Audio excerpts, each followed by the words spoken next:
নমস্কাৰ সাংবাদিক বন্ধুসকল, আপোনালোকে জানে যে কেএলঅ আৰু কেএনঅৰ শীঘ্ৰে শান্তি চুক্তিৰ আলোচনা আৰু আমাৰ কমতাপুৰ ৰাজ্য পুনৰ গঠন, কোচ ৰাজবংশী জনগোষ্ঠী জনজাতিকৰণ আৰু আমাৰ মাতৃভাষাৰ সাংবিধানিক স্বীকৃতিৰে যোৱা 3 ডিচেম্বৰত আমি যে গণতান্ত্ৰিক আমি অনশন কাৰ্যসূচী আমি 100 ঘণ্টিয়া পালন কৰিলোঁ।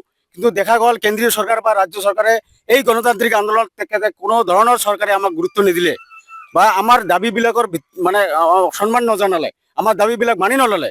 তাৰ পৰিপ্ৰেক্ষিতত আমি এই অসম, বেংগল, বিহাৰ, আমাৰ KSDC, আমাৰ ইউজি আক্ৰাসু, KPP, GCPA, বিভিন্ন কোচ ৰাজবংশী জাতীয় সংগঠনে আমি ৰেলপথ অৱৰোধৰ কাৰ্যসূচী আমি 16 ডিচেম্বৰ আজিৰ দিন ৰেল অৱৰোধ বুলি আমি ঘোষণা কৰা হৈছিলে।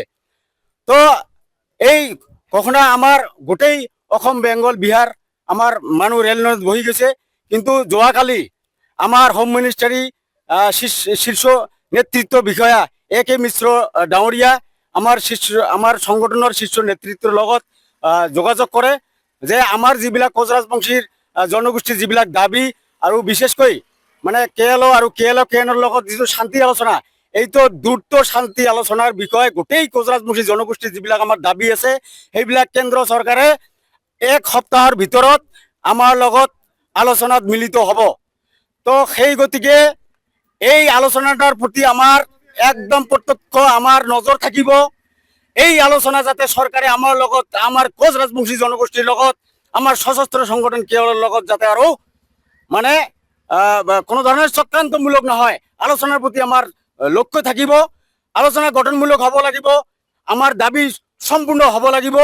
আৰু বিশেষকৈ এই আজি আপোনালোকৰ জৰিয়তে বিনম্ৰতাৰে মই কোচ ৰাজবংশী জনগোষ্ঠীক আৰু আমাৰ বিভিন্ন এই আমাৰ ৰেলপথ ৰখা কাৰ্যসূচীত বিভিন্ন দল সংগঠনৰ যি আজি সহযোগিতা আছিলে সকলোকে মই বিনম্ৰতাৰে অনুৰোধ জনাইছোঁ, যিহেতুকে কেন্দ্ৰ চৰকাৰ, ৰাজ্য চৰকাৰ আমাৰ এই জনগোষ্ঠীটোৰ সম্পূৰ্ণ দাবী তেওঁলোকে মানি লোৱাৰ এটা কথা আমাক দিছে।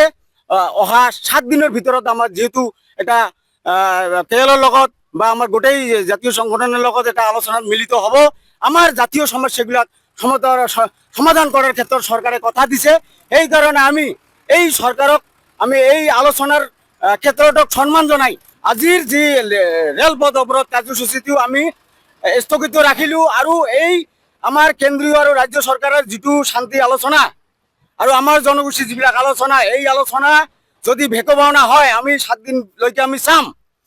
এই আলোচনা যদি সঠিক দিশত আগ নাবাঢ়ে তেতিয়াহ'লে 7 দিনৰ পিছত ৰেল অৱৰোধ, গোটেই চিকেন নেক বন্ধ, অসম, বেংগল, বিহাৰ এনেকুৱা আন্দোলন, ভয়ংকৰ আন্দোলনৰ ঘোষণা কৰা হ'ব। তেতিয়া কিন্তু কোনো কেন্দ্ৰ আৰু ৰাজ্য চৰকাৰৰ কথা আমি গুৰুত্ব নিদি বৃহৎভাৱে স্তব্ধ কৰি দিম গোটেই অসম, বংগ, বিহাৰ। তো গতিকে শ্ৰদ্ধা জনগণ, আপোনালোকে আমাক ভুল নুবুজিব, যেহেতু কেন্দ্ৰীয় চৰকাৰে আমাৰ জাতীয় সমস্যাৰ ওপৰত এটা আলোচনাৰ আমাৰ দিন ধাৰ্য কৰিছে।